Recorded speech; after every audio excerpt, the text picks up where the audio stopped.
হাত যখন দিয়েছি আমি ছাড়ব না, যেখানেই হোক যেই হোক আমাকে বনসে আমি কেন সরকার বিরোধী আন্দোলন চায় সে খায়েশ পূর্ণ হতে দেব। পরিবর্তনের দিবা স্বপ্ন দেখছে, এই স্বপ্ন উড়ে যাবে।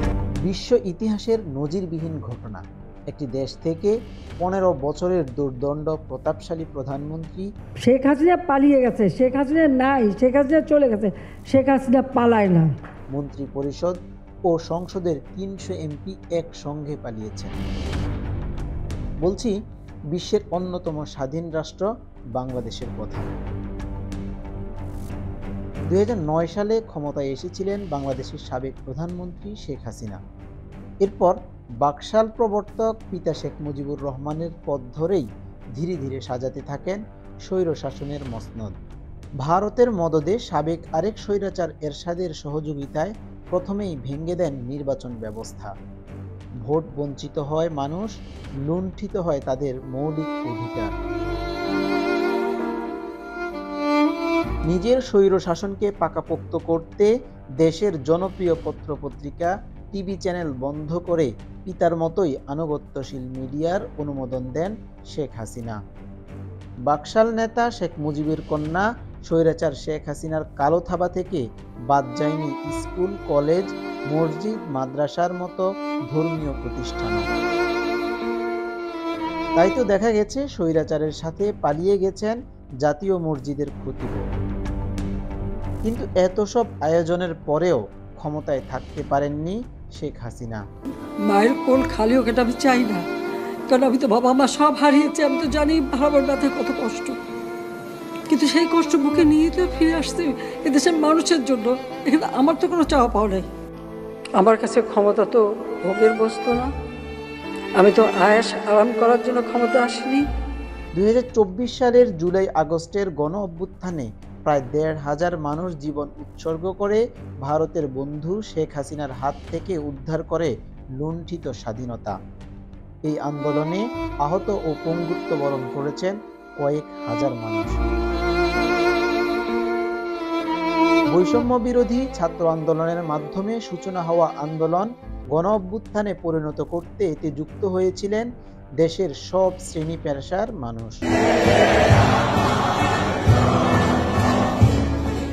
বৈষম্য বিরোধী ছাত্র আন্দোলনের মাধ্যমে সূচনা হওয়া আন্দোলন গণ অভ্যুত্থানে পরিণত করতে এতে যুক্ত হয়েছিলেন সব শ্রেণী পেশার মানুষ। ছাত্র জনতার যে দাবি এবং যে আন্দোলন, সেই আন্দোলন কর্মসূচিতে ঢাকা বিশ্ববিদ্যালয় সহ বাংলাদেশ বিশ্ববিদ্যালয়ের সকল শিক্ষকরা এক আছে এবং আমরা একত্রিত হয়ে আজকের এই সংহতি সমাবেশ করেছি। সবার সম্মিলিত ত্যাগ আর আন্দোলনে আওয়ামী লীগ সরকারের পতন এবং দোর্দণ্ড প্রতাপশালী স্বৈরশাসক শেখ হাসিনার ভারতে পালিয়ে যাওয়ার পর ডক্টর মোহাম্মদ ইউনূসের নেতৃত্বে গঠিত হয় অন্তর্বর্তীকালীন সরকার। পালিয়ে গিয়েও বসে থাকেনি শেখ হাসিনা। কখনো আনসার লীগ, কখনো রিকশা লীগ, কখনো ওয়াজ মাহফিলের মঞ্চ দখল করে আবারও ফিরে আসার জন্য ভারতে বসেই একের পর এক ষড়যন্ত্র করে যাচ্ছেন শেখ হাসিনা। বসে নেই হাসিনার দোসররাও। বিএনপির গুটি কয়েক সুবিধাবাদী নেতার হাত ধরে আবারও দখলের রাজত্ব কায়েম করতে চায় আওয়ামী লীগ। তেমনই একটি ঘটনা লক্ষ্মীপুর জেলার রামগঞ্জের চণ্ডীপুর মনসা উচ্চ বিদ্যালয়ে, যেখানে পলাতক আওয়ামী লীগের অনুগত প্রধান শিক্ষক হারুন এলাকাবাসী ও শিক্ষার্থীদের অভিভাবকদের না জানিয়ে রাতের আধারে গঠন করেন ম্যানেজিং কমিটি,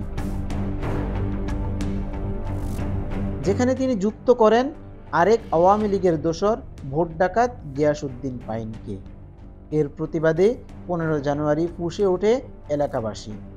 মানববন্ধন ও বিক্ষোভ করেন শিক্ষার্থীদের অভিভাবক ও এলাকার সচেতন নাগরিক সমাজ।